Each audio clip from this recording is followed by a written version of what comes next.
Pembelajaran paradigma baru.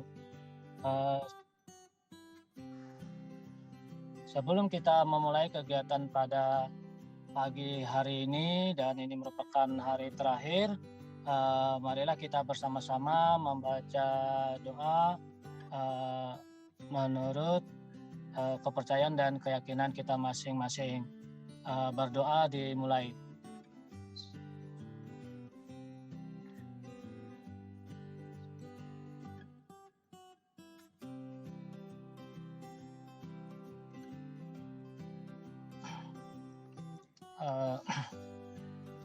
Berdoa selesai. Pertama-tama marilah kita panjatkan puji dan syukur kehadirat Allah Subhanahu wa taala, yang mana dengan rahmat dan karunia-Nya kita bisa melaksanakan kegiatan ini dari awal hingga akhir dalam keadaan sehat walafiat. Dan bagi peserta kita yang saat ini sedang sakit, semoga cepat sembuh. Pada kegiatan kita hari terakhir, hari ke-6, yaitu pertama tentang literasi digital, dan yang kedua tentang implementasi dari IHT, pelaksanaan IHT ya. Nah, untuk kegiatan literasi digital, apa itu literasi digital? Literasi digital adalah pengetahuan dan kecakapan untuk menggunakan media digital, alat-alat komunikasi atau jaringan yang menemukan atau mengevaluasi, menggunakan, membuat informasi, dan memanfaatkannya secara sehat, bijak, cerdas, cermat, tepat, dan patuh hukum dalam rangka membina komunikasi dan interaksi dalam kehidupan sehari-hari. Nah, itu yang itu tentang literasi digital. Nah, mungkin nanti yang lebih ini nanti akan dijelaskan oleh narasumber kita tentang literasi digital dan pelaksanaan IHT. Dan nanti juga sekaligus setelah ini kita akan rencananya melakukan penutupan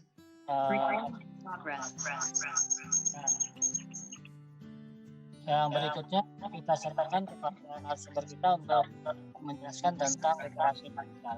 Untuk waktu dan kami persilakan.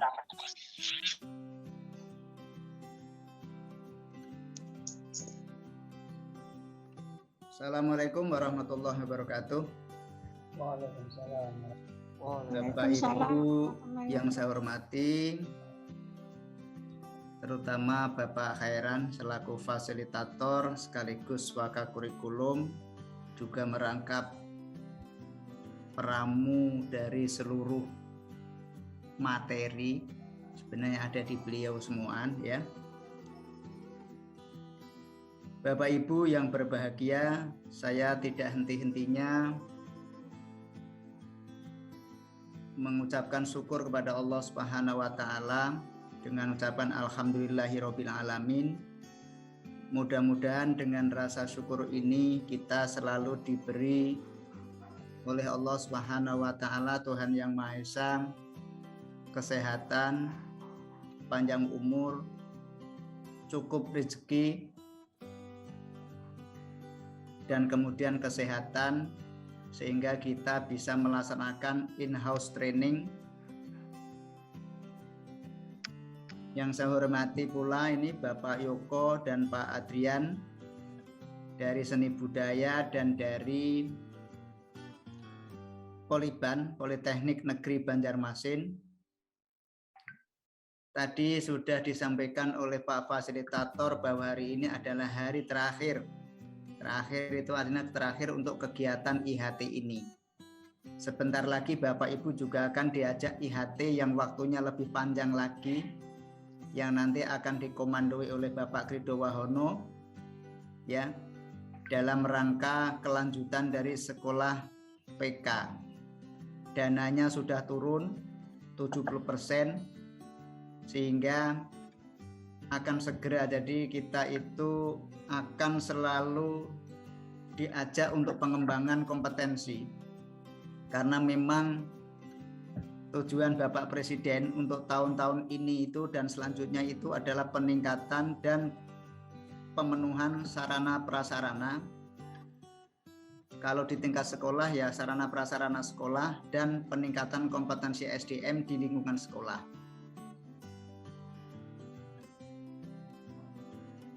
Sholawat serta salam kita haturkan ke junjungan Nabi besar Muhammad Shallallahu Alaihi Wasallam. Mudah-mudahan kita selalu bisa itbak kepada beliau tentang kegigihannya, kerajinannya, keuwerannya terhadap, kalau Rasulullah terhadap umat, kalau kita terhadap murid-murid kita.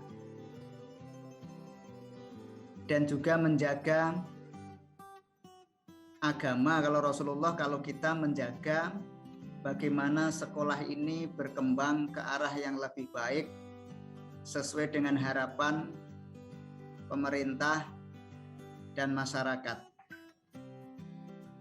Bapak Ibu yang berbahagia, kalau tadi dikatakan bahwa hari ini hari terakhir untuk kegiatan ini, kami disuruh ngasih materi. Jadi ada materi bagaimana implementasi kegiatan IHT ini. Kemudian juga ada materi literasi. Nanti literasi biar disampaikan Pak Khairan dan orang-orang yang kompeten. Kalau saya masih tahapan bagaimana menggunakan IT ini sebagai sarana penyampai informasi. Dan hari ini saya akan sedikit mengulang karena kemarin seharusnya saya didaulat untuk menyampaikan KOS dan KOS sudah disampaikan. Dan saya juga mengikuti kegiatan kawan-kawan, saya pantau gitu. Ada Pak Bambang juga meng-SMS saya malam-malam jam berapa itu. Sudah saya pantau juga.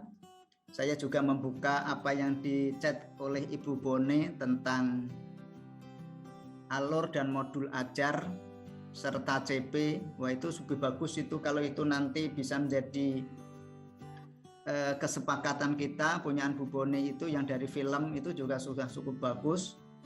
Nah, cuman nanti di penajaman jangan sampai setiap informasi itu membuat bingung siapa yang membaca.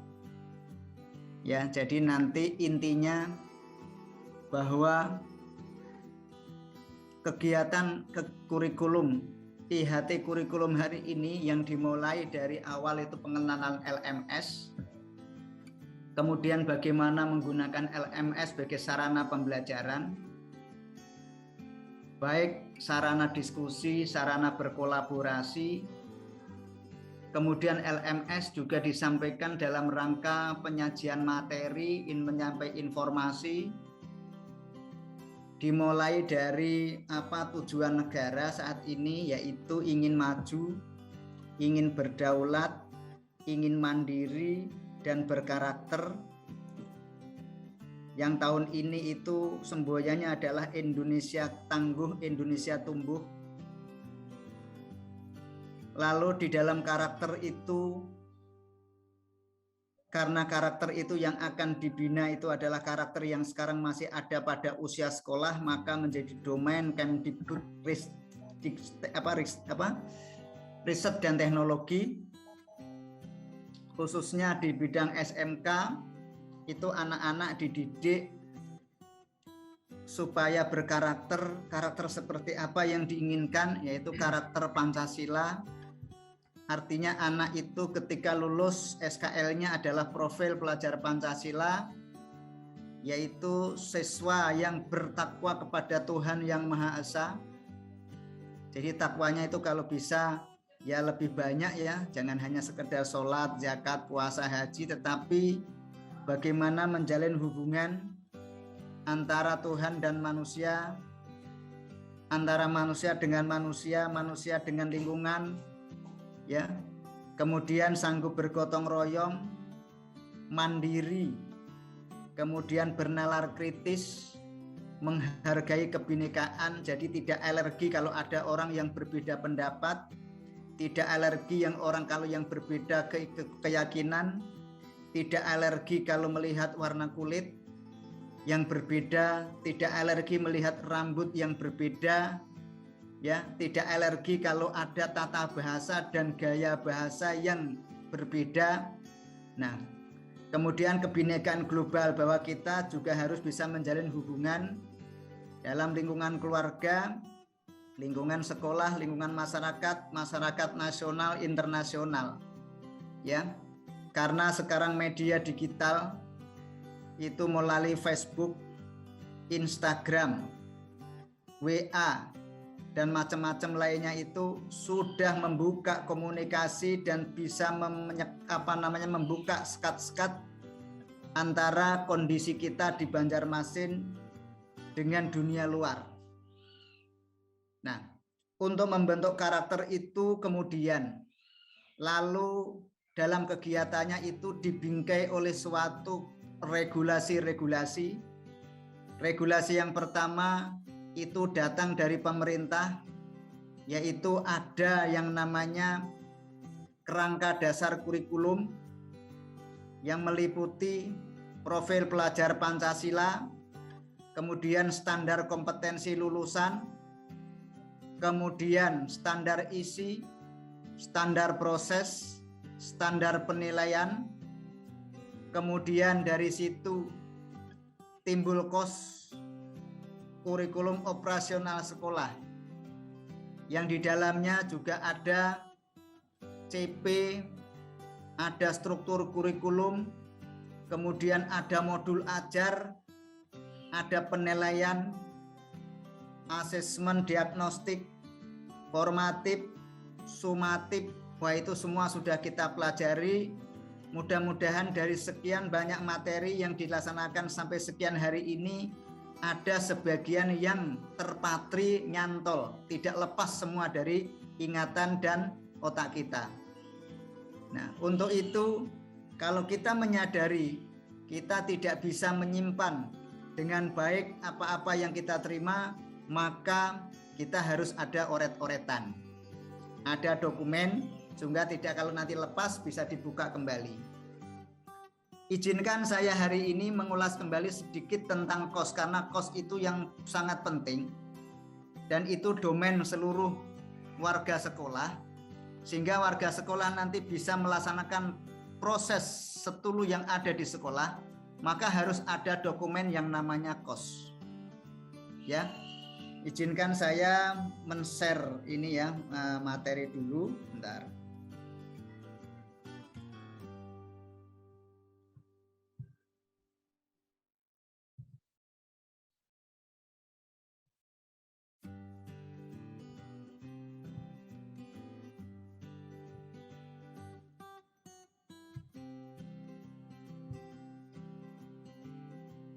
Gimana Bapak Ibu, sudah keluar? Sudah Pak, sudah. Sudah Pak, sudah. Sudah Pak. Oke Bapak Ibu, seluruh warga sekolah tolong ini dipahami dan didengarkan, nanti kita diskusi sama-sama. Ya, sebelum nanti yang literasi digital biar disampaikan oleh para ahlinya. Jadi karena ini domain saya yang ini karena saya kalau tidak ada ini menjadi gelisah. Ya, maka ini perlu saya sampaikan. Yang pertama adalah prinsip pengembangan kurikulum operasional sekolah. Jadi Bapak Ibu harus memahami apa itu prinsip, apa itu konsep. Konsep itu adalah bentuk pengumpulan daripada abstrak-abstrak, ya. Kalau orang yang sudah baru menyusun tesis, baru menyusun skripsi, itu adalah istilah abstrak-abstrak, kumpulan dari itu namanya konsep. Kalau konsep digabung-gabung itu namanya prinsip. Ya. Jadi prinsip pengembangan kurikulum operasional sekolah di satuan pendidikan itu meliputi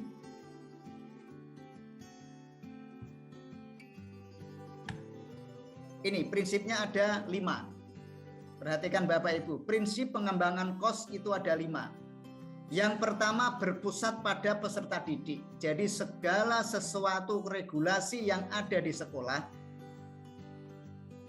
itu intinya harus aware kepada peserta didik.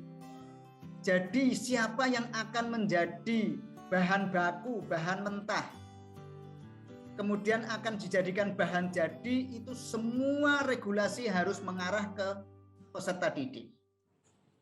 Sehingga kurikulum disusun, capaian disusun, asesmen disusun, itu dalam rangka supaya anak didik kita itu memenuhi apa-apa yang harus dipelajari, untuk dipahami, untuk keterampilannya diwujudkan, karakternya dibentuk, ya, yaitu profil pelajar Pancasila. Itu artinya bahwa kurikulum itu disusun tidak boleh ada keinginan wah ini supaya nanti gedungnya bagus, supaya ini bagus, enggak. Intinya semua itu yang punya goal di peserta didik. Jadi prinsipnya seperti itu. Jadi nanti kurikulum atau CP yang Bapak Ibu akan dibuat, karena nanti Bapak Ibu khususnya guru kejuruan itu akan membuat CP sendiri. Nah, CP-nya itu saya harapkan CP yang di-blended dengan KKNI. Jadi CP-CP yang ada di program keahlian itu dipahami betul oleh Bapak Ibu guru kejuruan. Selanjutnya CP itu diturunkan ke dalam CP di konsentrasi pelajaran yang ada di Bapak Ibu, misalkan TKJ, RPL, KI, itu CP-nya diturunkan dari sana. Dan CP itu Bapak Ibu tidak usah terlalu kesana kemari, ikuti klaster-klaster yang ada. Misalkan kalau RPL itu ada 16 klaster, ya ikuti itu dibagi 3 tahun. Kalau misalkan film ada 14, ya dibagi 3 tahun. Jadi tidak usah kesana kemari. Karena apa? Karena CP di program keahlian itu dikembangkan berdasarkan kerangka KKNI yang ada di Indonesia yang sudah dibikin oleh BNSP. Ya. Jadi prinsipnya harus mengarah ke berpusat pada peserta didik.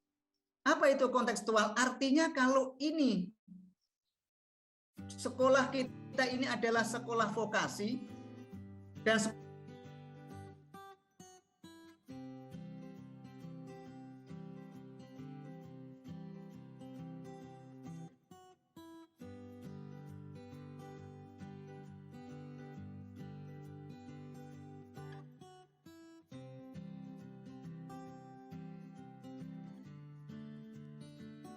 Suara Pak Al hilang nih. Pindahnya Nupai Jaringan. unstable. Jaringannya nih.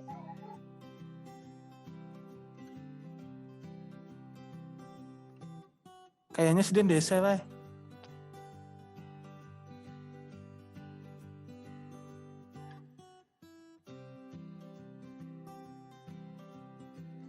Seno udah dibayar belum, Sen?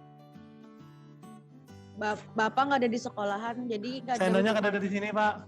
nggak ada hubungannya di situ Pak. Seno nih, Pang. Seno di jalan, Seno di jalan. Ridho suka banar kalau menyalahkan orang. Seno, saya nyari Seno. Kasiannya Seno Bapak nih. Malam Bone jadi tumbal. Mau dipanggang, Bone mau dipanggang. Bapak Ibu, kita lagi live ya di YouTube nih. Nah itu Bapak sudah bergerak. Bapak udah bisa. Ini lagi live lah di YouTube. putus ya. Materinya hilang. Halo Hilang. Bapak Ibu. Hilang Pak. Hilang. Kesetop. Ya, saya share ulang. Memang padahal kami sudah ada 2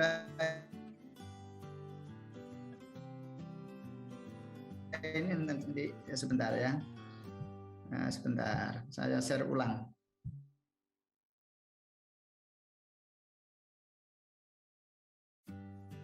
Keluar. Halo. Ya Pak. Sudah.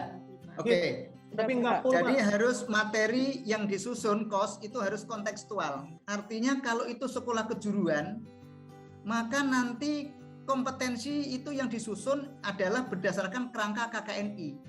Jadi kita mendidik untuk disiapkan di dunia kerja, baik yang akan mendiri dan akan bekerja di perusahaan. Jadi jangan sampai nanti kita mendidik kurikulum SMK itu malah aneh-aneh. Boleh-boleh saja, misalkan contoh menghafal hadis, menghafal fikih, itu boleh-boleh saja, tetapi yang diutamakan adalah yang kontekstual, yang kejuruannya. Yang ketiga harus esensial. Esensial itu apa? Seluruh dokumen yang dimiliki, yang dibuat di dalam kos itu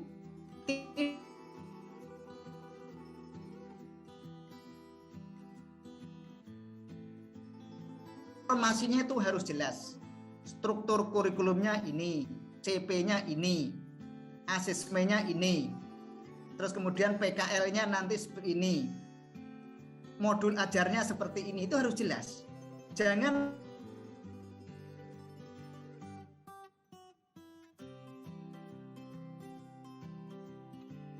informasi itu disampaikan dengan lugas, dengan bahasa yang gampang dipahami oleh banyak orang. Ya. Yang keempat adalah akuntabel. Akuntabel itu apanya? Artinya bahwa seluruh dokumen yang kita miliki ini dapat dipertanggungjawabkan. Misalnya jurusan film sekian jam, jurusan RPL sekian jam, itu harus bisa bertanggungjawabkan. CP yang kita buat itu sudah kita susun menggunakan kerangka KKNI. Nah, yang terakhir, yang kelima, bahwa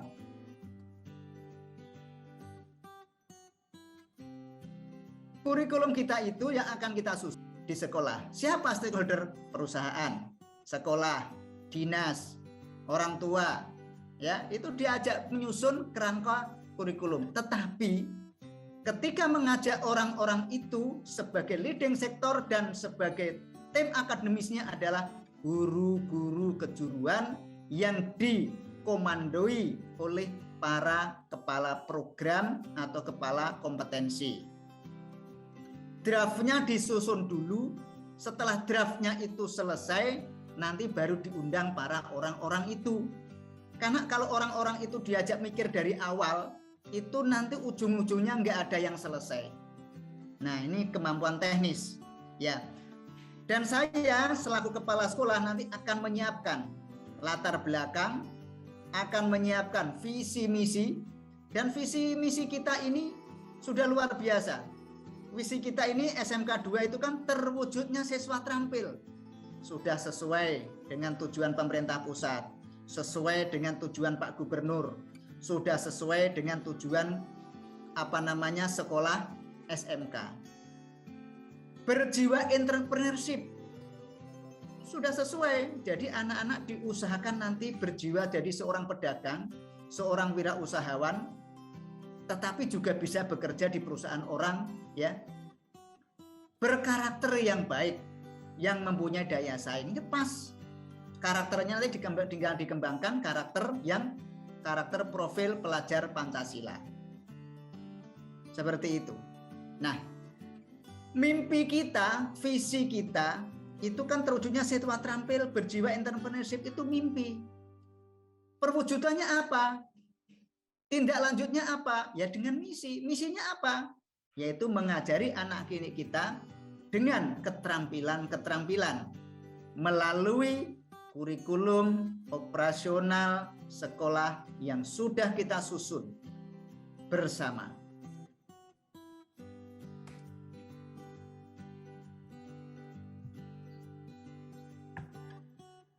Nah, ini potensi tadi sudah saya terangkan, ya.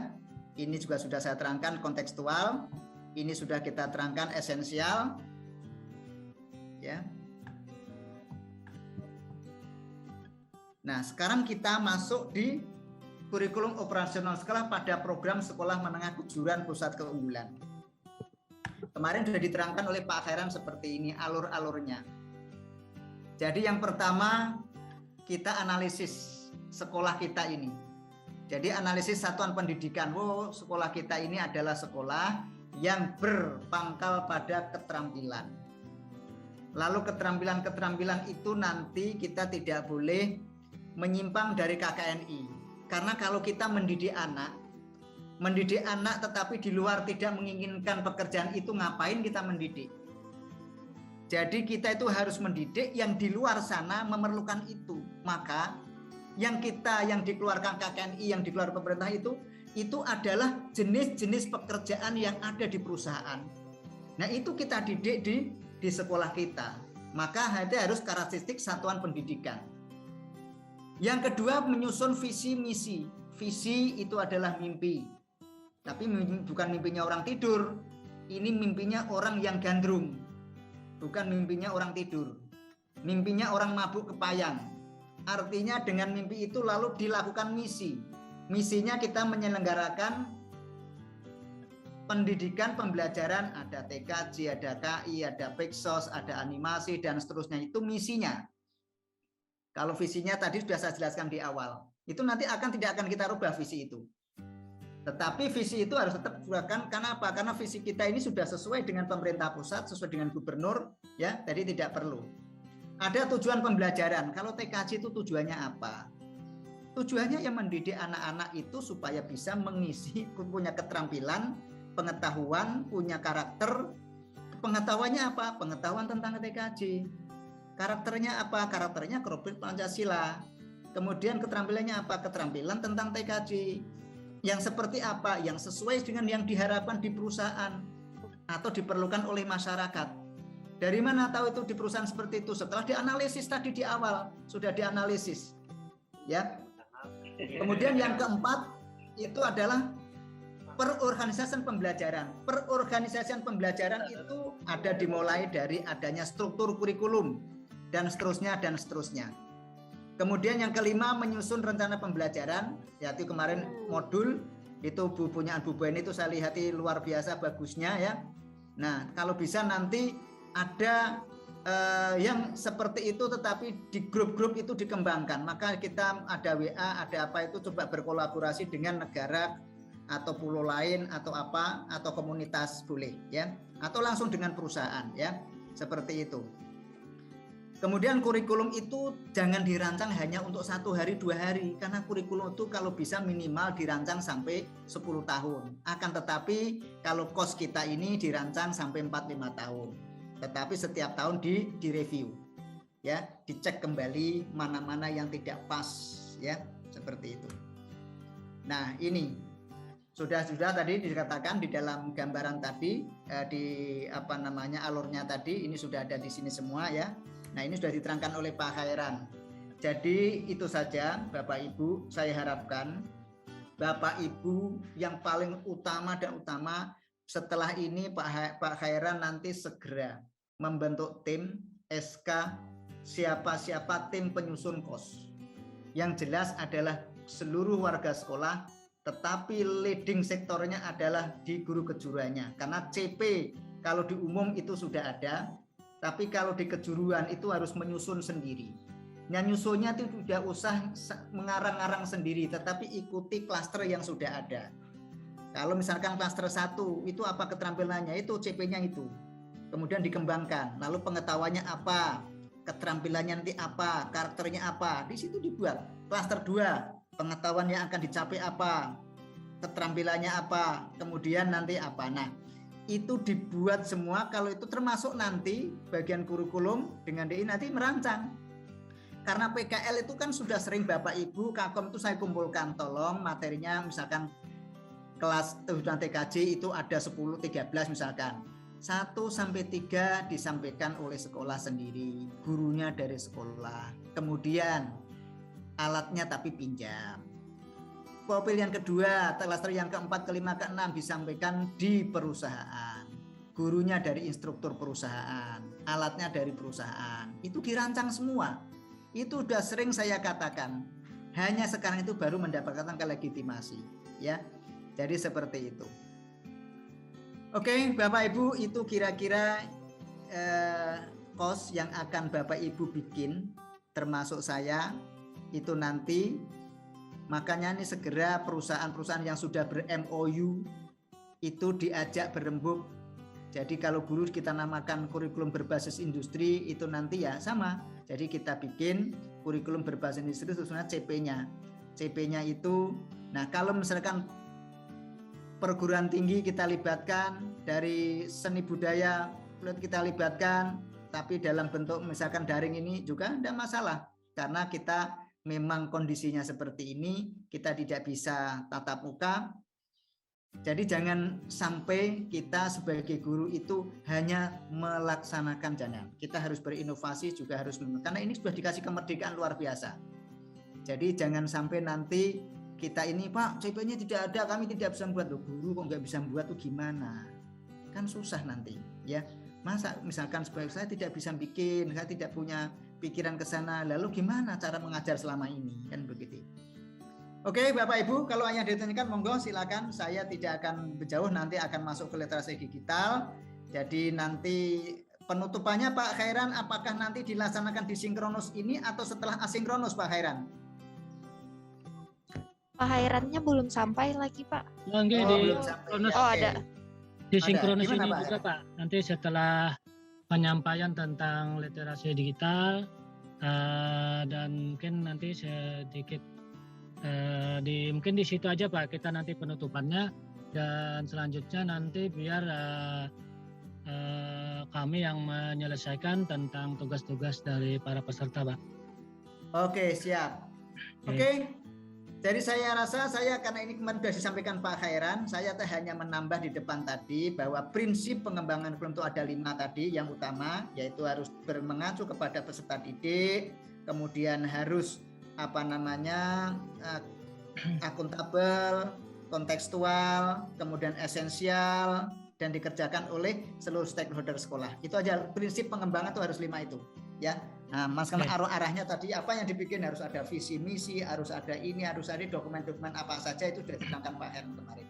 Oke, Bapak Ibu, barangkali ada yang mau ditanyakan. Kita masih, kalau saya ini kan harusnya sampai jam 9, ini masih ada 18 menit untuk saya. Silakan Bapak Ibu.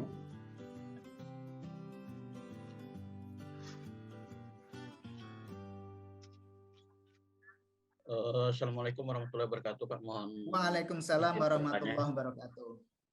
Ya, selamat pagi. Jadi tadi kan kita, kata Bapak tadi, membuat kurikulum operasional sekolah ataupun capaian pembelajaran nanti di situ yang berbasis KKNI. Ya. Kalau kemarin kan kita KKNI level 2 kita yang khususnya yang di kami ya, di teknik komputer dan jaringan, itu ada 3 klaster dan 13 unit kompetensi, 13 unit SKKNI ya Pak ya. Nah, apakah nanti ketika adanya perubahan nomenklatur dari program keahlian kami, sekarang kan tidak ada lagi kompetensi keahlian Pak ya, yang ada adalah bidang keahlian dan program keahlian. Nah, program keahlian kami yaitu teknik jaringan komputer dan telekomunikasi. Apakah itu nanti akan ada perubahan kebijakan dari BNSP dan Direktorat PSMK mengenai KKNI level 2-nya? Karena di KKNI level 2 TKJ itu mengacu kepada KKNI yang disusun di teknik jaring KKNI 261 kalau tidak salah, itu adalah di jaringan komputer. Sedangkan di telekomunikasi itu tidak ada, ya. Nah, nanti pada di SKKNI yang lain itu ada SKKNI untuk bidang telekomunikasi, Pak. Nah, apakah nanti ada perombakan dari KKNI level 2-nya untuk yang program keahlian ini? Nah, seperti itu. Mungkin nanti bisa disampaikan nanti di level Bapak sebagai kepala sekolah yang terhubung dengan tim pusat juga, apakah nanti ada perombakan dari KKNI level 2 yang sudah disepakati tahun-tahun kemarin, dan nanti di di program keahlian yang baru ini apakah nanti ada perubahan? Mungkin seperti itu Pak. Terima kasih. Assalamualaikum warahmatullahi wabarakatuh. Waalaikumsalam warahmatullahi wabarakatuh. Terima kasih Pak Ari yang sudah sudah jauh cara berpikirnya. Jadi begini Pak, di dalam CP yang sekarang itu CP yang ada adalah ada di bidang keahlian dan ada di program keahlian. Sedangkan kompetensi keahlian tidak ada. Tetapi di dalam struktur kurikulum memang itu nanti ada yang namanya konsentrasi keahlian. Jadi di program keahlian itu namanya apakah para telekomunikasi dan apa Pak? Kan tadi saya belum membaca secara utuh. Nah itu nanti ya Pak Pari. Berarti program keahlian nama judulnya apa Pak? Teknik jaringan komputer dan telekomunikasi itu Pak program keahliannya. Tetapi di situ pecahannya ada TKJ, ada RPL, ada Pak ya? Itu bidang keahliannya teknologi informasi dan komunikasi Pak ya. Jadi dipecah menjadi 2 program keahlian.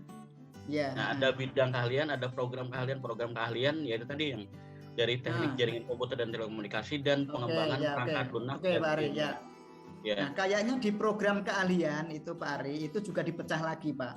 Dipecah lagi menjadi konsentrasi keahlian. Yang selama ini konsentrasi keahlian itu dikenal dengan kompetensi keahlian. Jadi konsentrasi keahlian ini karena ini domain sekolah, apa yang akan dikonsentrasi di sekolah, misalkan ini di bidang TKJ misalnya, ya tetap RPL ya tetap RPL, TKJ tetap TKJ. Nah lalu di dalam karena ini sudah menjadi komitmen sekolah yang akan mengembangkan konsentrasi itu, jadi RPL misalnya sama TKJ, maka CP-nya yang membuat sekolah. Nah karena sekolah itu domain ada kepala sekolah, ada programnya, ada, maka saya menginginkan bahwa CP yang dikembangkan di konsentrasi dari pecahan program keahlian tadi sesuai dengan KKNI. Karena apa? Karena CP yang ada itu pun di dalam literaturnya, itu di dalam dokumennya itu di paling bawah itu juga tertulis ini dikembangkan dari level KKNI berapa, itu saya tidak membaca lengkap, tapi itu semua mengarah ke arah sana. Itu ya Pak Ari ya. Jadi nanti tetap Pak Ari, jadi tetap TKJ, tetap RPL, tapi CP-nya sampai yang bikin untuk yang kelas 10-nya ya. Tapi nanti kelas 11-nya, kelas 12-nya juga itu, pokoknya 13 itu. Tetapi pesan Pak Ari, kalau nanti ada perombakan atau pengubahan, saya selalu komunikasi, oke, siap. Jadi sekolah itu nanti yang jelas kita bikin dulu Pak Ari, ada 3 klaster, ada 13 unit, 3 unit dibagi 3 kelas Pak. Itu saja, jadi ngajarin nanti tim. Ngajarnya jangan sendiri-sendiri, kita berbasis produk. Modelnya hanya boleh ada 4. Project, PPL, Discovery, Inquiry. Tetapi semua harus berbasis produk. Sehingga kalau Bapak Ibu nanti mengajar, kalau itu urusan mengajarnya itu misalnya, oh ini saya akan teaching factory, saya ini bisnis misalnya. Itu nanti menggunakan proposal, mengambil dananya di tempat Pak Krido. Akan tetapi kalau ini sekedar hanya praktek, saya akan praktek, nah prakteknya harus disebutkan. Unit 1, saya akan praktek unit 1. Basisnya produk, misalnya seperti itu. Jadi nanti bahan bakunya ini, yang terlibat ini, saya mengundang guru tamu ini. Oh ini tidak perlu guru tamu, yang perlu guru tamu nanti di unit 3. Unit 1 ini cukup kami sudah lihai semua. Unit 3 ini perlu guru instruktur dari perusahaan, datangkan. Bayar pakai guru tamu. Ya seperti itu Pak Ari. Jadi nanti misalkan unit 3 ini perlu alat ini. 1, 2, 3, ajukan di praktek. Tetapi kalau saya akan membuat produk unit 3 ini secara besar-besaran, itu namanya bisnis, harus ada proposal. Oke, gitu. Jadi kerjaannya nanti Bapak Ibu di kejuruan itu seperti itu. Ya, siapa yang menjadi direktur di masing-masing konsentrasi? Ya kepala program. Nah, jadi kepala program itu yang akan mewarnai, akan menjadi mewarnai di dalam jurusan itu. Jadi CP itu di zone itu. Nah, CP itu harus memuat Pak, pengetahuan apa yang akan dicapai, kemudian keterampilan apa yang akan dicapai, kan pasti seperti itu di dalam CP, di dalam KKNI unit-unit itu Pak ya. Nah saya rasa itu dah. Nanti bagi Bapak Ibu Kakom yang sekarang sudah paham, kadang-kadang saya ini begini, orang yang tidak tanya itu saya justru kadang-kadang ragu, apakah dia ini paham enggak, punya masalah enggak, saya kadang-kadang bingung.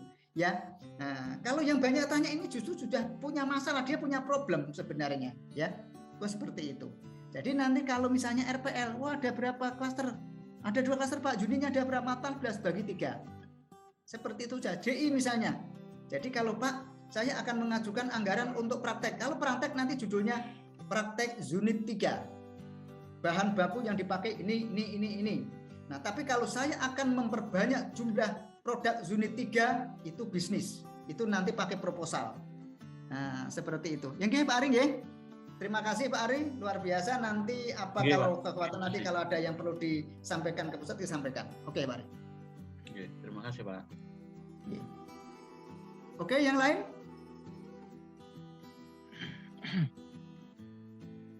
Pak, Ya, kemarin izin kan bertanya, Pak. ini kalau tidak, Pak. ya. Izin bertanya Pak. Oh silakan. Ulun Pak. Nggih. Ya. Nggih, Assalamualaikum warahmatullahi wabarakatuh. Waalaikumsalam warahmatullahi wabarakatuh. Terima kasih banyak atas waktunya yang diberikan untuk mungkin IHT hari terakhir ya Pak ya. Mudah-mudahan pertanyaan ini menjawab apa yang ulun pikirkan gitu loh. Pembelajaran itu adalah berbasis KKNI kan Pak. Nah, yang berbasis KKNI itu berarti kemampuan siswa dalam hal pengujiannya dia berdasarkan dengan kompetensi yang diterimanya. Sedangkan kompetensi yang diterimanya itu apabila dikuasai dia sudah bisa diujikan. Apakah pengujiannya itu seperti ujian nasional biasa atau ujian sekolah biasa atau ujian yang berdasarkan dengan kemampuan dia, misalnya kompetensinya sudah selesai dia bisa ujian. Dan apakah nanti di penilaian ada berbentuk rapotkah atau berbentuk seperti apa? Karena ini adalah sesuatu yang sangat baru, jadi kita juga mungkin perlu memahami supaya menerapkan ke anak itu nanti lebih mudah. Mungkin itu dulu Pak pertanyaan dari ulun. Terima kasih. Luar biasa ini. Jadi ini juga sudah komprehensif cara berpikirnya.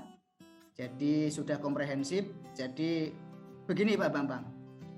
Pokoknya yang jelas itu Bapak Ibu membuat CP itu berdasarkan unit-unit yang ada di KKNI atau yang ada di klaster atau yang ada di okupasi. Saya tidak paham secara lengkapnya, tapi kadang-kadang saya menggunakan kata-kata dari Pak Ari, menggunakan ada unit. Nah, Bapak Ibu nanti ketika merancang asesmen itu bisa setiap tahapan. Misalnya unit 1 anak-anak sudah clear, sudah paham, lalu diuji, oke.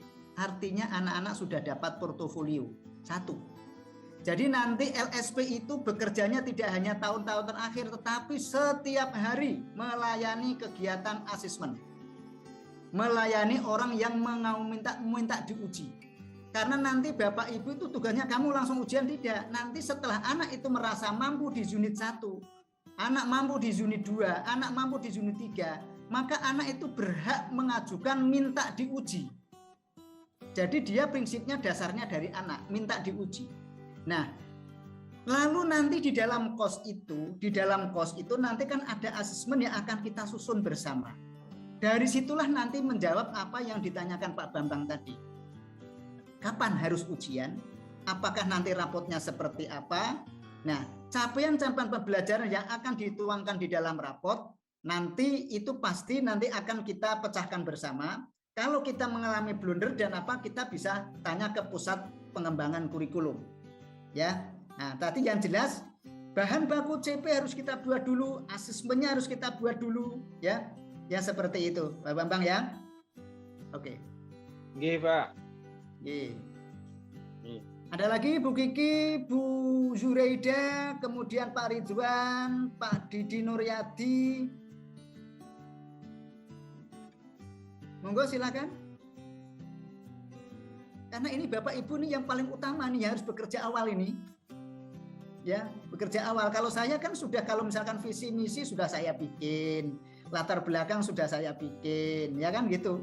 Nah, nanti dokumen-dokumen yang ada itulah Bapak Ibu yang bikin. Nanti kalau penilaian misalkan Pak Khairan itu yang akan menyusun yang sumatifnya mungkin ya. Kalau yang formatifnya mungkin dari Bapak Ibu nanti, Bapak Ibu guru. Ya. Silakan.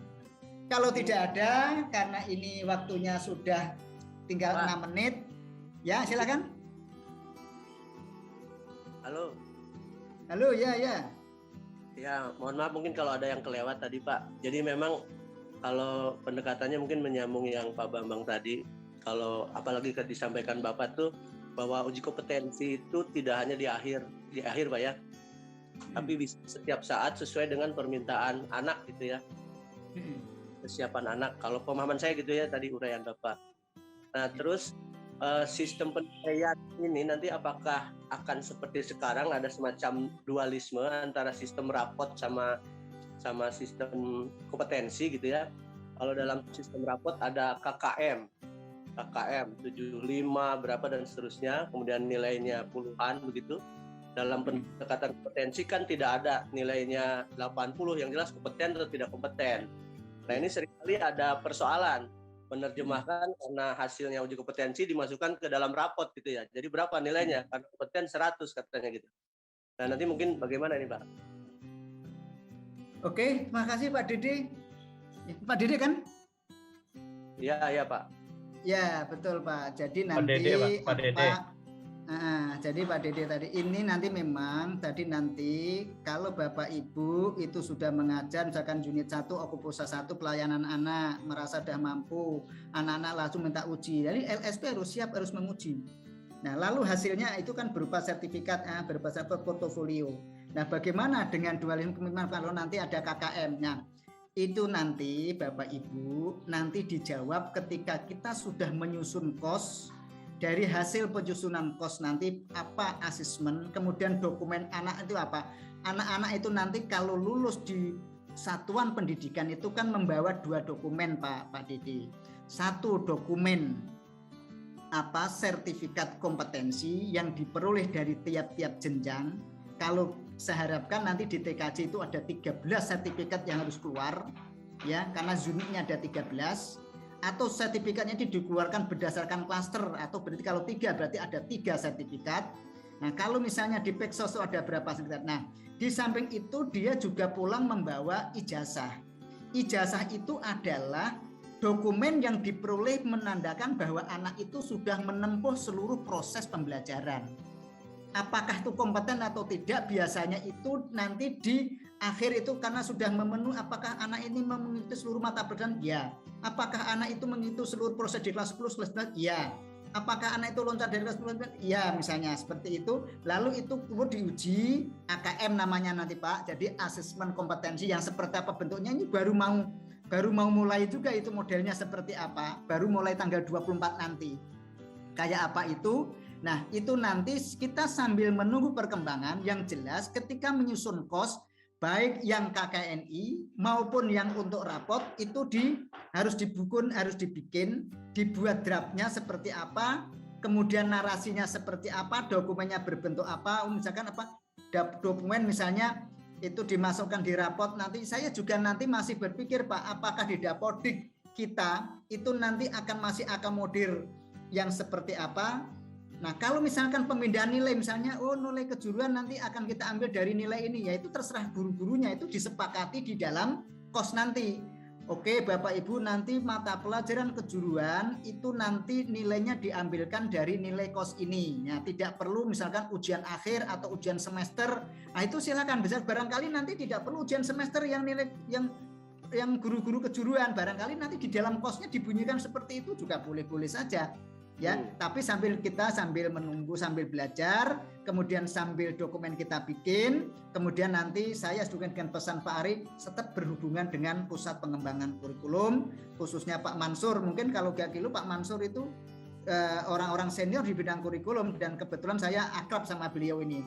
Bahkan kemarin kepala sekolah se-Indonesia yang baru protes sama Pak Mansur, ya cuman saya, yang lainnya nggak ada yang protes. Saya yang protes, ini kurikulum kok dibuat acak-acakan gini kayak Pak Mansur. Lalu dia jawab, malam-malam juga ngecat saya, Pak Munawar, ini biasa.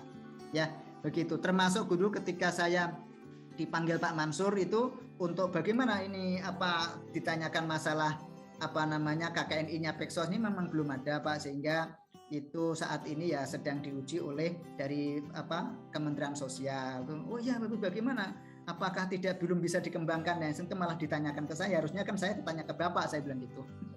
Itu saja Pak Dede ya. nanti kita susun bersama kosnya dulu, lalu kita sepakati, kita diskusikan dalam untuk memikirkan anak yang sepanjang tahun 5 tahun yang akan datang. Tentu saja tidak bisa kita selesaikan dalam hanya diskusi 5-10 menit, tetapi nanti dirancang dalam bentuk dokumen, lalu dokumen itu idealnya nanti disosialisasikan, kemudian begitu ada trouble kita tata lagi seperti itu, Pak. Ya, tapi kita jangan menata setiap saat, ya minimal setahun sekali kalau dalam peraturannya seperti itu reviewnya. Oke, Pak Dede, terima kasih. Ya, Pak. Halo. Halo, nggih Pak Slamet, monggo. Nggih, terima kasih. Sedikit menambahi saja, Pak. Jadi gini, kalau uji kompetensi dilakukan pada setiap jenjang, itu kan ada syarat-syaratnya, Pak. Ada syarat-syaratnya. Artinya ada dokumen-dokumen sebagai syarat. Nah, kalau itu dokumennya dalam syaratnya itu salah satunya, contoh saja, kalau akhir kan itu nilai raport, ya kan, kemudian nilai praktek, itu salah satu contoh syarat-syarat. Nah, ketika dia nanti misalnya mau diuji pada tingkat jenjang awal atau itu klaster atau awal, maka dia syaratnya apa? Nah, tentu kan harus dipenuhi dulu, atau memang nggak ada syarat. Nah, jadi begitu. Jadi kita juga harus berpikir nanti ketika kita menyusun kos tadi, kita perlu juga menyampaikan di situ syarat-syarat apa ketika anak akan mengikuti uji kompetensi pada tingkat awal misalnya. Nah, jadi kalau menurut saya itu tetap nilai untuk sebagai pendukung syarat itu pasti ada. Ini baru pemikiran saya. Nah, nggak tahu nanti kalau mungkin ada perubahan. Kira-kira itu sedikit tambahan mungkin ya. Itu. Terima kasih. Assalamualaikum. Oke, Pak Slamet, memang tentu saja nanti akan ada syarat-syaratnya. Makanya di kurikulum kita yang baru ini, PKL ditaruh sebagai mata pelajaran. Dan itu ditaruh di paling akhir, di semester 6. Akan tetapi, boleh sekolah itu menyebar, Pak, PKL-nya. Tidak hanya di semester 6, boleh di semester 5, boleh di semester 4, tergantung kebutuhan sekolah. Jadi itu. Dan itu, kalau dulunya itu praktek pengalaman lapangan, kalau dulu misalkan orang yang sudah mau ikut uji sertifikasi, itu harus sudah pernah PKL, barangkali itu syarat. Nah, nanti di dalam kosnya itu nanti kita harus koordinasi juga dengan BNSP, apakah itu agak sebagai syarat atau gimana, karena dengan kurikulum baru ini. Nah, jadi kalau itu sebagai syarat, maka strategi kita untuk anak-anak itu, capaian anak itu berbasis project tadi, ya seperti apa nanti kita diskusikan bersama, Pak Slamet. Jadi syarat itu memang penting, Pak. Syarat itu perlu, jadi ini didiskusikan bersama. Jadi nanti setelah ini Pak Heran sudah saya chat, sudah saya telepon, Pak, segera susun tim pengembang kurikulum ini, siapa-siapa nanti segera membuat kos CPCP ini lalu berdiskusi sehingga mudah-mudahan ini cepat jadi. Karena kurikulumnya itu sudah harus berjalan, tetapi kosnya ini belum jadi. Tetapi jangan berhenti karena tidak ada kos, karena pesannya seperti itu. Ya, itu Pak Slamet ya. Ya, nanti Pak Slamet memang kan Oke, kalau tidak ada pertanyaan lagi, ini saya sudah lebih 3 menit, nanti biar Pak Khairan nanti melanjutkan yang lainnya atau mengulas yang lainnya. Nah, monggo akhirul kata, wassalamualaikum warahmatullahi wabarakatuh. Waalaikumsalam warahmatullahi wabarakatuh. Terima kasih atas penyampaian yang Waalaikumsalam warahmatullahi wabarakatuh. Terima kasih atas penyampaian yang sudah disampaikan oleh Kepala Sekolah tentang kurikulum operasional sekolah, mengulang kembali yang hari kemarin, yang di mana di dalam bagian dari KOS itu ada yang namanya spektrum keahlian, yang sebagai acuan untuk membuka atau menyelenggarakan bidang atau program keahlian, yang mana konsentrasi keahlian dikembangkan oleh sekolah. Kemudian di bawah dari spektrum tentunya ada struktur kurikulum per jurusan ya, yang mengkoordinasikan mata pelajaran dan bahan ajar seperti kelompok umum A, kelompok kejuruan B, dan proyek penguatan profil pelajar Pancasila dan budaya kerja. Kemudian diturunkan lagi dari struktur kurikulum yang mana Bapak Ibu guru sebagai guru umum ataupun guru produktif nanti akan melaksanakan yang namanya capaian pembelajaran dan pembelajaran dan asesmen. Ya, kemudian diturunkan lagi nanti kepada Bapak membuat majalah itu terdapat ada beberapa bahan ajar atau buku ajar, kemudian modul ajar dan proyek penguatan profil pelajar Pancasila dan budaya kerja. Nah, berkenaan dengan hal tersebut, buku atau bahan ajar, nah di sini perlunya kita memahami atau mempelajari tentang literasi digital. Ya, kalian coba ini host disable partisipan, tolong host, kita mau ngirim presentasi, bisakah host? Kita tidak Tunggu bisa ulun datangi mengirim. Gusti, Pak. Nggih, Kita tunggu nggak ulun bisa. datangi Gusti. Ya. Jadi di sini literasi digital tadi kita sampaikan karena pembahasan kita hari ini adalah teori digital dan implementasi IHT. Kemudian literasi digital tadi sudah kita sampaikan sebelumnya adalah pengetahuan dan kecakapan untuk menggunakan media digital, alat-alat komunikasi atau jaringan dalam menemukan, mengevaluasi, menggunakan, membuat informasi dan memanfaatkannya secara sehat, bijak, cerdas, cermat, tepat, dan patuh hukum dalam rangka membina komunikasi dan interaksi dalam kehidupan sehari-hari. Ada 8 elemen mengembangkan literasi digital. Yang pertama Udah bisa lah, Pak. kalkultural. Bentar kita coba. Mangga Coba ulun. lagi. Oke. Oke. Mudah-mudahan kelihatan.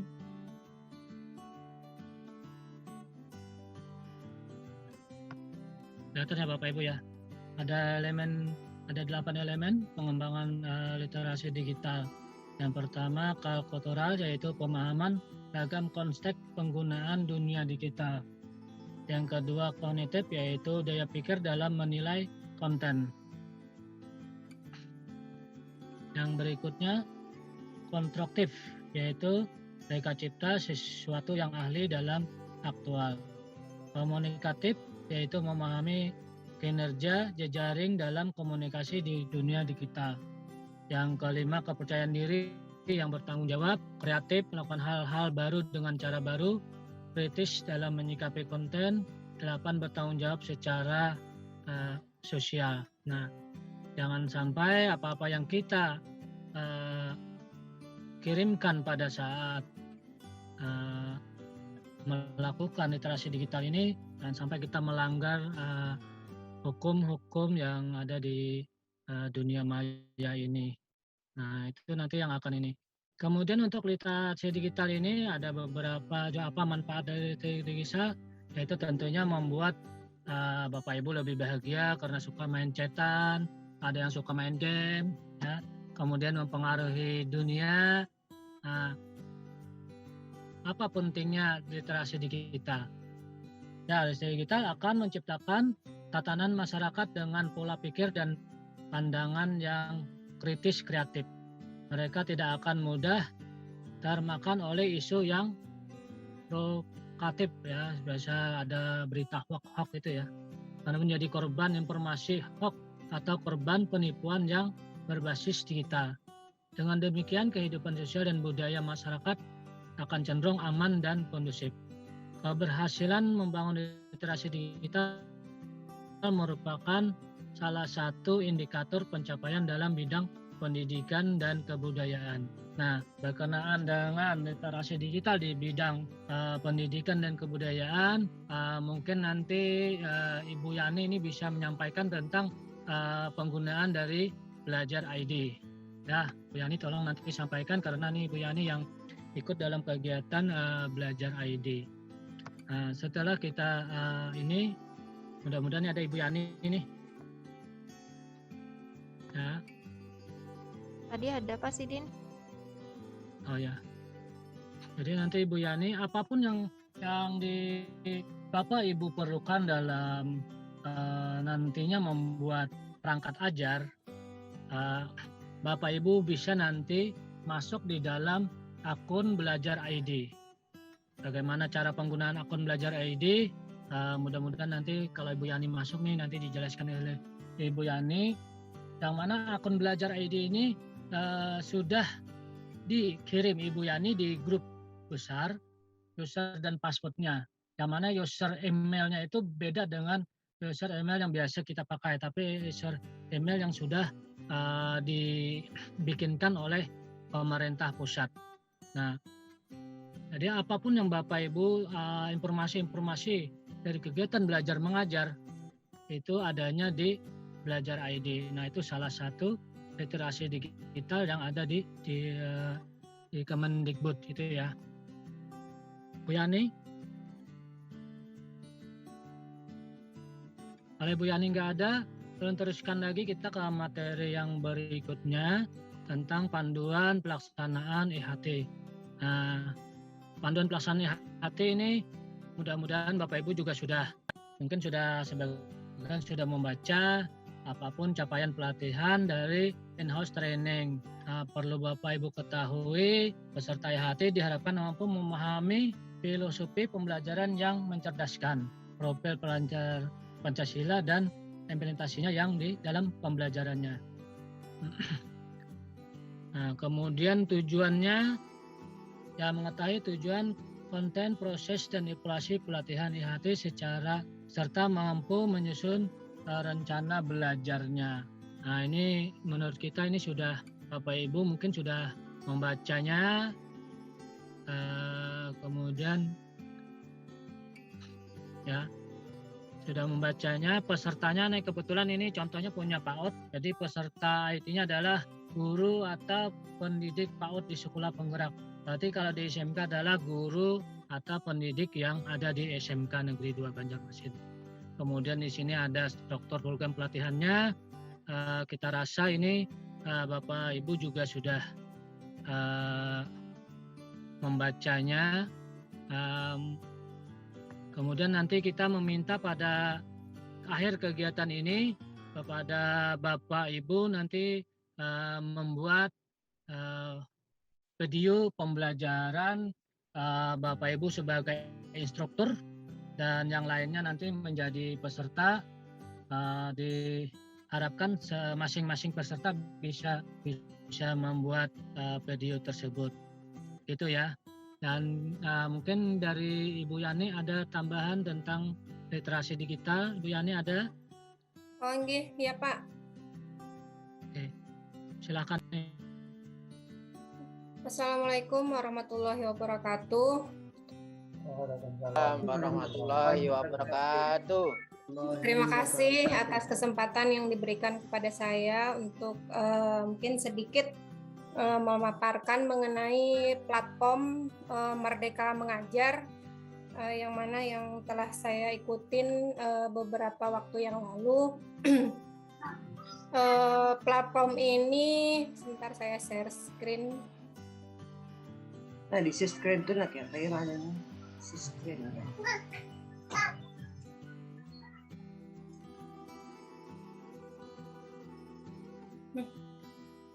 Kenapa ini? Terlihat, kenapa jadi ini? Udah, Bu.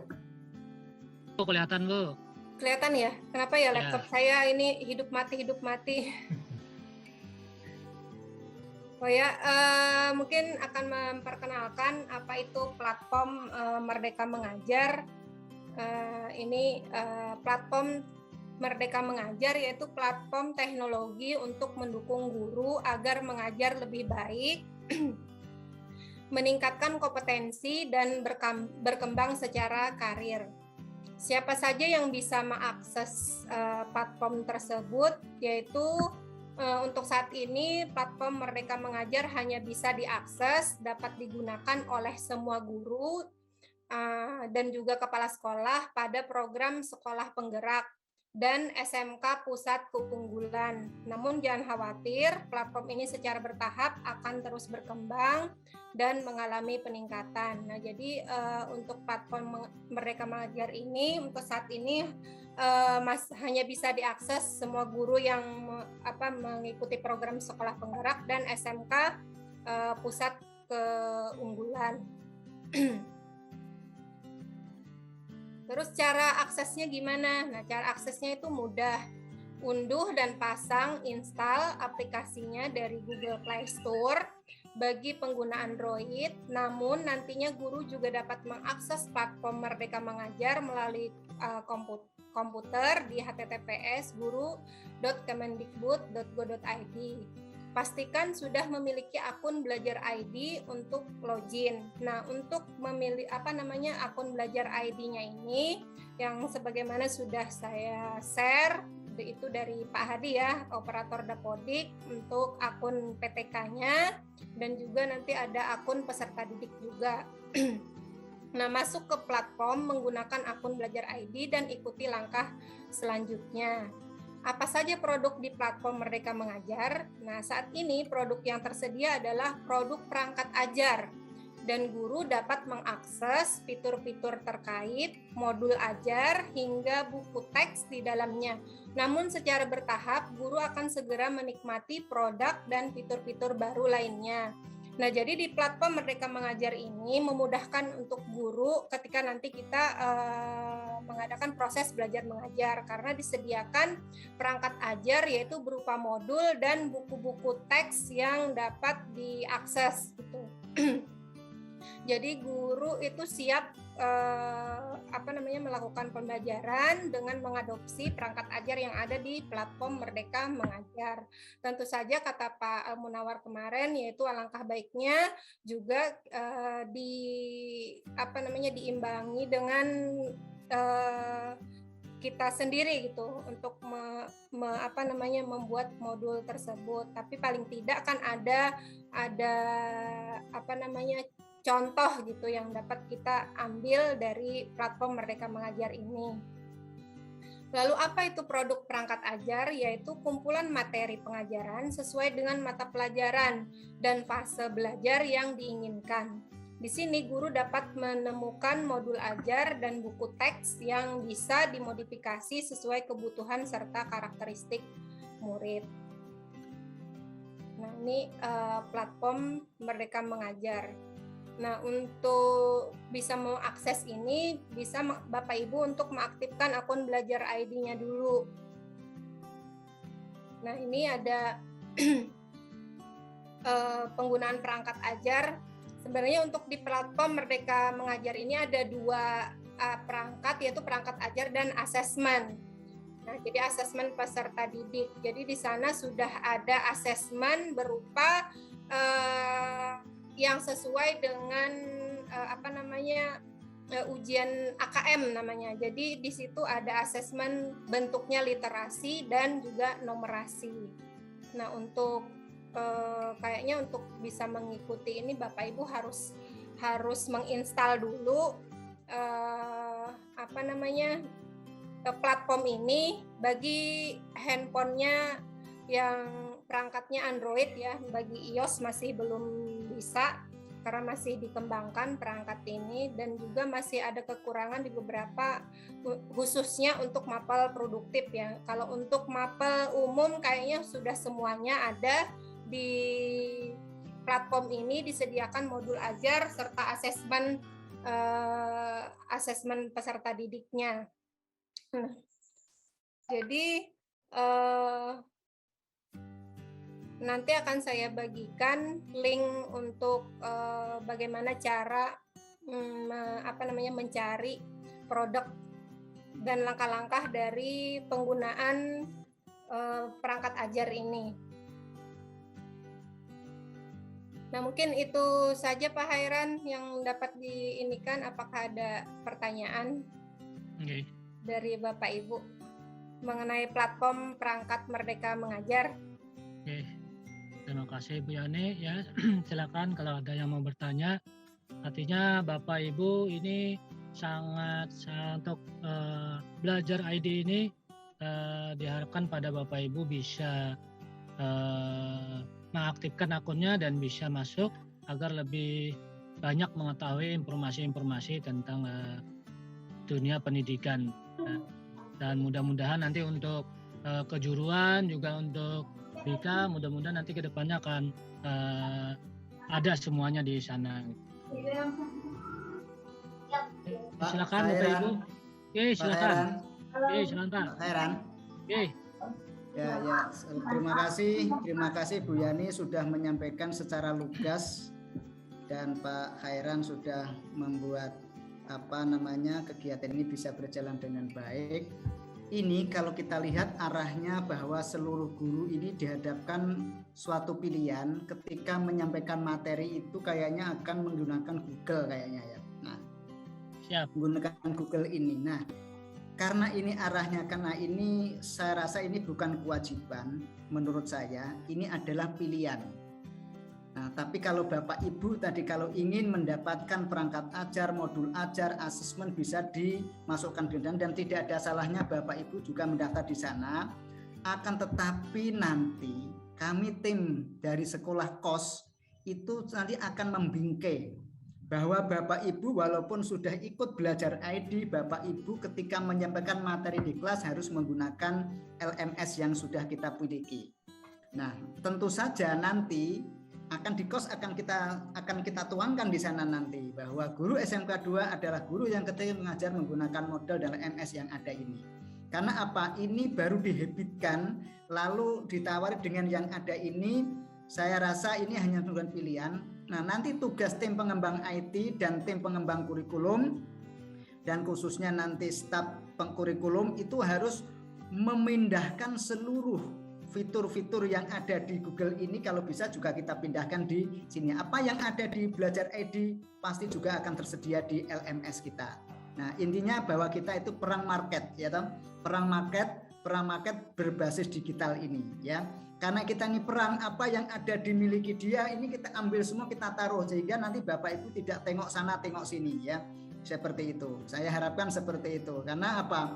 Karena apa yang sudah kita ikhtiari, kita istihati ini baru akan menjadi branding kita lalu akan diocar-acir seperti ini saya rasanya tidak rela ya. Itu saja. Terima kasih Pak Heran. Assalamualaikum warahmatullahi wabarakatuh. Waalaikumsalam. Oke Pak, benar Pak apa yang Pak harapkan dan kita juga berharap juga ini kebetulan karena ada dari Balai Besar Seni Budaya Jogja, mudah-mudahan juga bisa disampaikan nanti ke kementerian. Kita sih berharapnya e-learning sekolah kita ini juga bisa didaftarkan juga di kementerian sebagai bagian dari paket belajar gitu. Jadi tidak hanya yang aplikasi-aplikasi seperti Google Class gitu ya. Sebenarnya kan kita berharapnya di SMK-SMK se-Indonesia ini yang memiliki aplikasi sendiri itu bisa didaftarkan juga di kementerian. Nah, harapan kita sih seperti itu. Oke, mungkin ada lagi dari yang lain? Ya, Pak Iran, mau nanya. Kan saya sudah memasang, Pak. Sudah saya install. Di situ kalau saya lihat dari SMA, itu kan ada buku panduan sama buku untuk siswa. Berarti artinya berbeda kah? Atau gimana, Pak?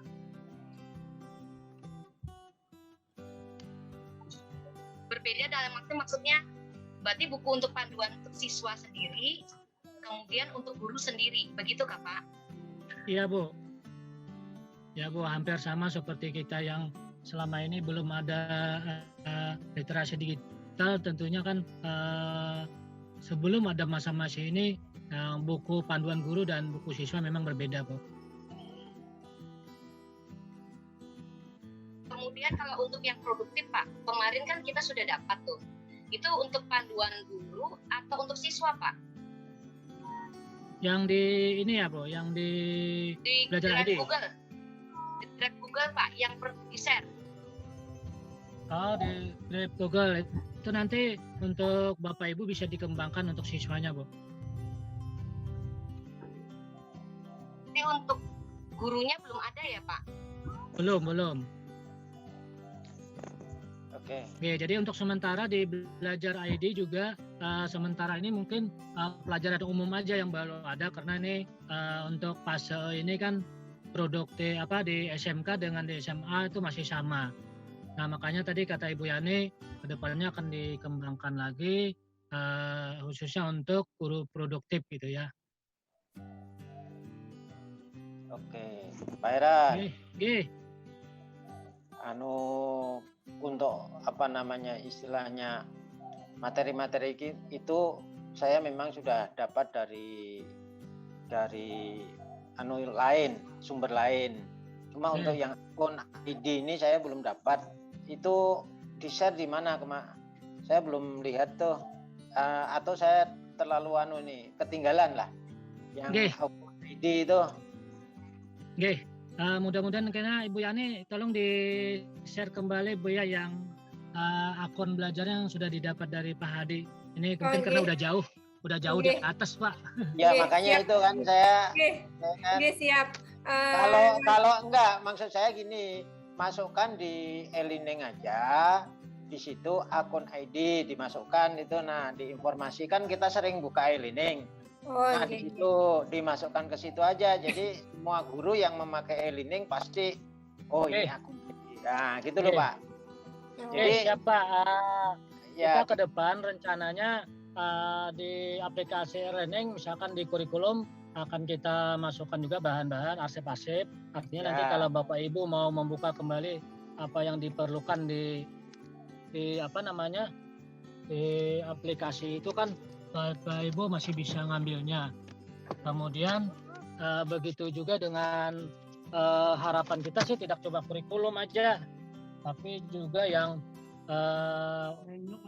program-program lain, misalnya Serana Pasrana atau Humas gitu yang perlu dimasukkan dan yang perlu dibagikan kepada warga SMK Negeri 2 bisa digunakan aplikasi e-learning ini. Ya, itu Pak, selamat harapan kita juga. Ya, jadi sesuai dengan harapan kepala sekolah, setiap guru kan harus pakai e-learning, walaupun dia bisa menggunakan aplikasi yang lain. Ya, terima kasih Pak Heran. Oke, terima kasih. Oke, ada lagi yang lain? Mohon izin. Oke, Tuan Pak Are. Iya. Nah, tadi saya rasakan beberapa kali tadi, tapi mungkin belum ditanggapi ya. Jadi begini, mungkin untuk menambahkan aja dan menanggapi bahwa di literasi digital ini kan ada beberapa hal tadi atau komponen yang disampaikan Pak Heran tadi. Ada kultur budaya dan sebagainya, terus bernalar kritis ya, terus bagaimana nanti kecakapan digitalnya. Nah, mungkin kalau kita tarik ke belakang juga, dulu adalah tujuan pemerintah di 2014 adalah bagaimana menuju masyarakat informatif ya. Nah, bisa mengakses informasi-informasi dari berbagai sumber, salah satunya adalah mungkin di internet. Nah, terus setelah saat ini yang lagi digaungkan pemerintah adalah cakap digital. Ya, bagaimana masyarakat bisa cakap dalam hal penggunaan atau pemanfaatan teknologi informasi ya. Teknologi informasi sekarang digital dan sebagainya. Kadang namanya aja yang berubah-ubah ya, padahal itu sama ya. Nah, jadi kita mungkin di kebijakan sekolah yang disampaikan oleh Bapak adalah bagaimana kita memanfaatkan tadi platform digital kita di kegiatan belajar mengajar, yaitu menggunakan LMS yang sudah kita buat ya, yang kita pelihara dan kita kembangkan, yaitu menggunakan Moodle ya. Jadi kalau kita berbicara cuma LMS, mungkin Bapak Ibu harus bisa memahami bahwa LMS itu banyak ya. Google Classroom juga LMS. Jadi betul. Kalau kita diwajibkan menggunakan LMS, maka itu Kita kita sudah. pakai Google Classroom juga bisa gitu. Betul, Nah, Pak tapi Ari, kalau betul. di kebijakan sekolah LMS model yang dikembangkan di sekolah kita, maka itu kita merujuk kepada satu hal tersebut. Nah, apakah kita akan dalam hal tadi apa yang disampaikan oleh Bapak Kepala Sekolah adalah beliau memang mempunyai semangat yang tinggi dalam mengembangkan apa yang sudah kita kerjakan ya di platform LMS kita tadi, dan ada kekhawatiran beliau bahwa kita mungkin akan fokus ke tempat yang lain. Sebenarnya mungkin tidak seperti itu ya. Nah, hal-hal yang lain itu adalah mungkin belajar.id dan lain sebagainya. Itu kan sebagai referensi ya. Referensi kita untuk bisa menambah atau memperkaya khasanah pengetahuan dan keterampilan kita dalam memanfaatkan teknologi digital. Ya. Tapi dalam proses kegiatan belajar mengajar kita interaksi ke siswa, nah kita menggunakan yang namanya LMS model yang ada di sekolah kita. Jadi mungkin seperti itu. Betul, Pak. Nah, terus yang harus kita pahami tadi dari literasi digital, dari mulai pemanfaatan, terus bagaimana memanfaatkan tadi sampai ke arah produktivitas ya. Kalau kita sudah produktivitas kita sudah kelihatan, misalnya kalau kita memanfaatkan TK tadi, apa sih produktivitas di bidang kita? Kita bisa membuat konten pembelajaran, bisa menyampaikan materi kepada siswa melewati digital. Ini sudah hal yang luar biasa ya.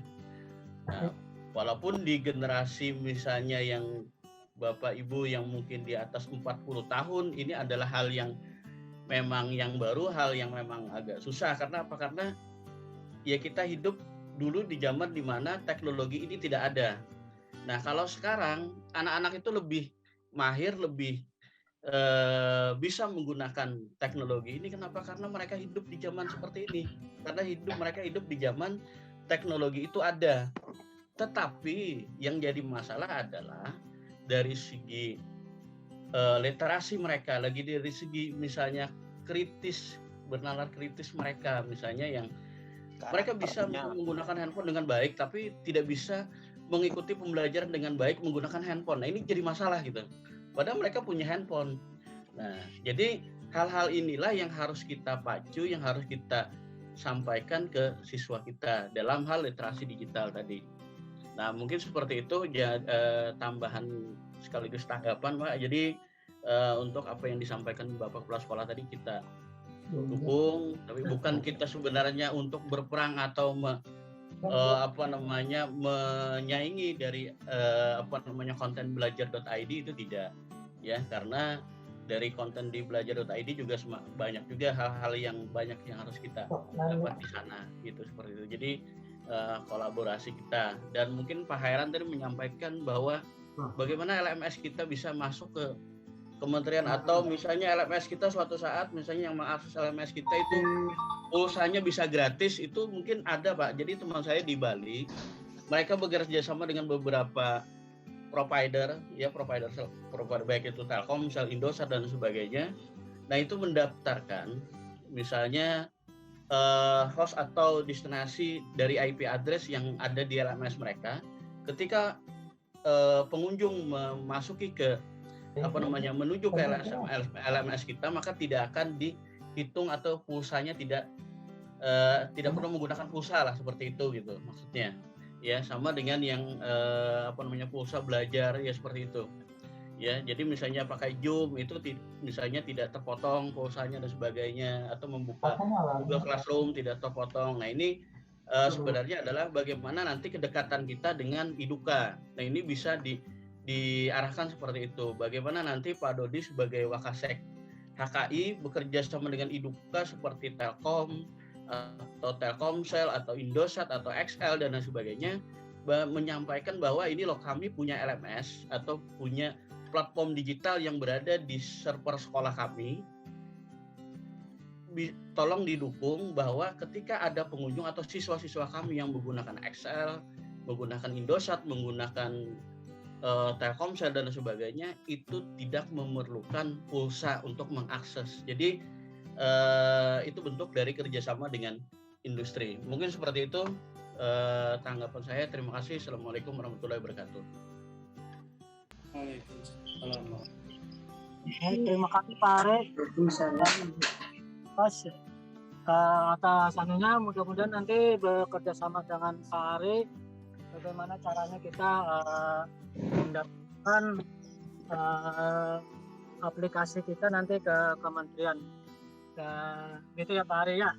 Oke, mungkin ada lagi yang lain, silakan.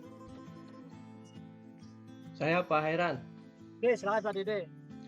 Ya, ini semacam urun rembuk saja bahwa kemajuan IT sudah sesuatu yang niscaya ya, luar biasa, dan kalau tidak menggunakannya berarti kita ketinggalan. Nah, tetapi dalam dunia pendidikan barangkali alat itu jangan sampai mengalahkan tujuan ya. Alat itu jangan sampai mengalahkan kepada tujuan. Padahal IT itu bagaimanapun alat bagi kita.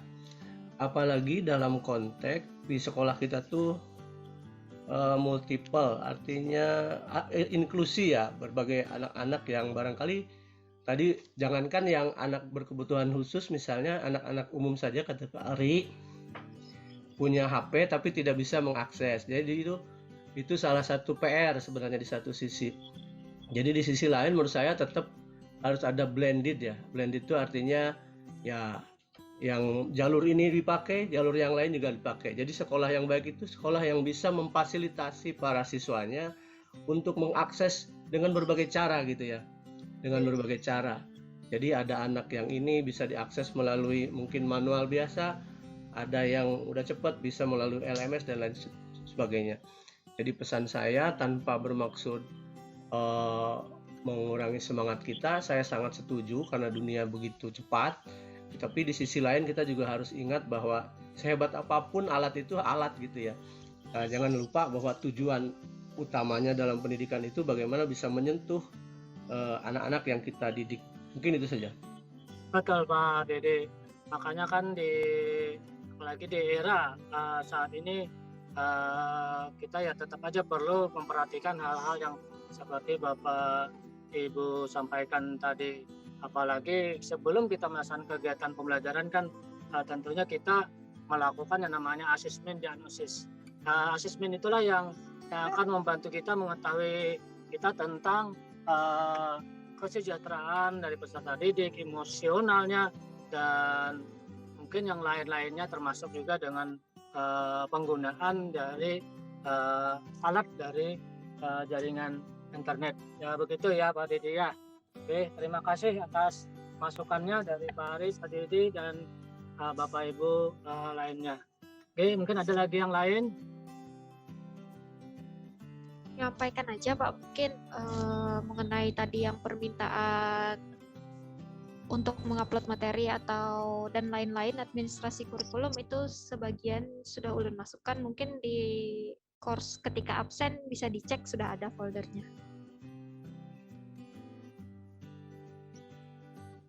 Kedengaran lah Pak? Ya, kedengaran. Oke, itu aja Pak. Oke, terima kasih Bu Sidir sudah diinformasikan untuk ada beberapa yang kegiatan-kegiatan kita, modul-modul kita sudah dimasukkan di dalam LMS. Jadi kalau mungkin dari Bapak Ibu yang ketinggalan atau mungkin perlu dokumen tersebut bisa diambil di LMS bidang kurikulum. Gitu Bapak Ibu ya. Oke, kalau ada lagi, kalau tidak ada kita akan masuk ke sisi penutupan. Mungkin sebelum kita melakukan penutupan mungkin ada arahan dari Balai Besar Seni Budaya Yogyakarta dari Pak Yoko. Mungkin waktu kami persilakan.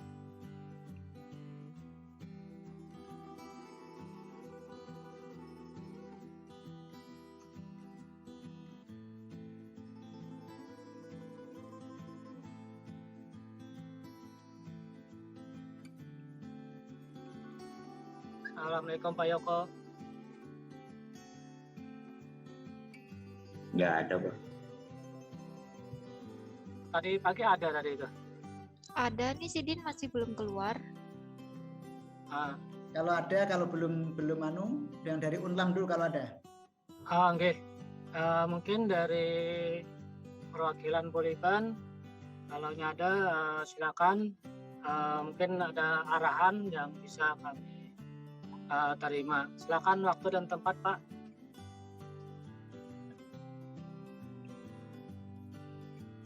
Poliban yang nggak ada, Pak. Pak Yoko aja ada. Nggih, Iya. tapi mungkin Sidin kada menjawab, lagi ditinggal mungkin laptop. Oke. Gimana, kita tunggu sebentar atau langsung kita ke acara penutupan?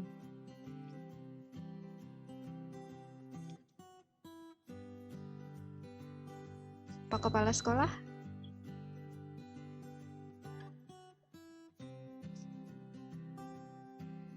Nanti lanjut aja Pak, kalau Pak Yokonya tidak ada Pak. Oke, kalau nggak ada berarti kita langsung ke acara penutupan. Untuk menutup acara ini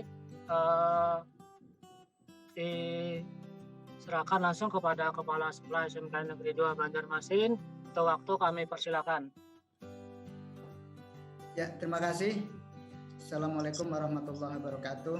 Yang pertama saya terima kasih kepada seluruh peserta IHT karena sudah mengikuti kegiatan ini dari awal sampai akhir, meluangkan waktunya, membagi kesibukannya dalam rangka memajukan bangsa melalui dunia pendidikan, yaitu dalam rangka mewujudkan goal daripada tujuan pendidikan nasional, yaitu profil pelajar Pancasila. Kemudian Bapak Ibu diharapkan sudah tahu apa yang akan dikerjakan setelah ini dan selanjutnya untuk membuat goal itu. Lalu Bapak Ibu juga sudah tahu dokumen-dokumen apa yang diperlukan untuk mencapai itu. Lalu dokumen-dokumen itu disampaikan ke anak didik kita, ke stakeholder kita dengan alat platform digital seperti apa. Nah, karena kita itu harus mengikuti perkembangan zaman sesuai dengan apa arahan dari Ki Hajar Dewantara bahwa mengajarlah sesuai dengan zamannya. Nah, kalau zamannya memang harus bagi platform, walaupun saya itu bertatih-tatih, tetap harus belajar tanpa mengurangi konteks dari pelajaran itu sendiri, mengajar itu apa, belajar itu apa. Nah, tanpa mengurangi dengan karakteristik siapa yang kita ajari, juga tidak mengurangi karakteristik di satuan pendidikan apa kita mengajar.